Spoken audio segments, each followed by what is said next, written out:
Hello दोस्तों, स्वागत है हमारे चैनल में। तो दोस्तों, आज के हम वीडियो में क्लास 10 का 10वीं का चैप्टर नंबर 10 का फिजिक्स का जो पहला चैप्टर है, प्रकाश का प्रवर्तन व अपवर्तन, उसके ऑब्जेक्टिव को देखते हैं। दोस्तों, अगर आपको इसमें से कोई भी ऑब्जेक्टिव का प्रश्न उत्तर मालूम होगा तो हमें कमेंट में ज़रूर बताना। चलिए क्वेश्चन को हम स्टार्ट करते हैं। हमारा कि फोकस दूरी 20 सेंटीमीटर के अवतल दर्पण की वक्रता त्रिज्या होगी। आपके सामने है ए 15 सेंटीमीटर, बी 10 सेंटीमीटर, सी 40 सेंटीमीटर, डी 50 सेंटीमीटर। तो इसका सही उत्तर हो जाएगा सी 40 सेंटीमीटर। तो अगला क्वेश्चन यह कहता है कि कांच की एक समांतर पट्टिका पर श्वेत किरण तिरछी आपतित होती है। निम्नलिखित में कौन प्रथम अपवर्तन के साथ घटित होगा? तो पहला है विचलन, दूसरा है वर्ण विक्षेपण, तीसरा है पूर्ण परिवर्तन, चौथा है इनमें से सभी। तो दूसरा का होगा ए नंबर, विचलन। इसका सही आंसर हो जाएगा विचलन। तीसरा हमारे पास कहता है कि उत्तल दर्पण में आवर्धन का महत्तम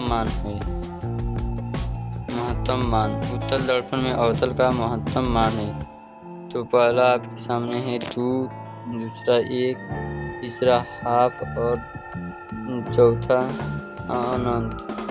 तो तीसरा का इसका आंसर सी हो जाएगा, हाफ।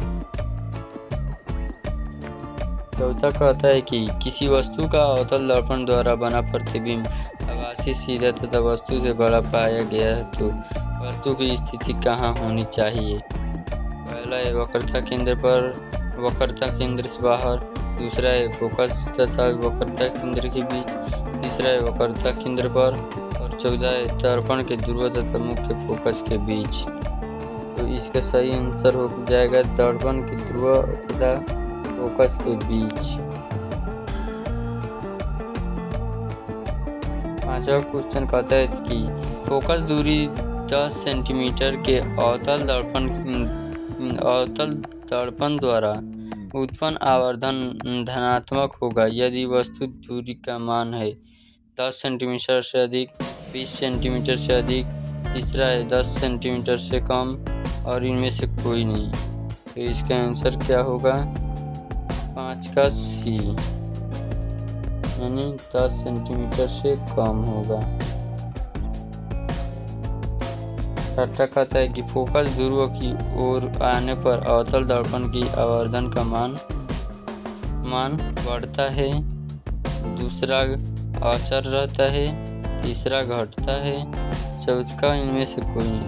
तो इसका आंसर हो जाएगा बढ़ता है, यानी ए नंबर हो जाएगा, बढ़ता है।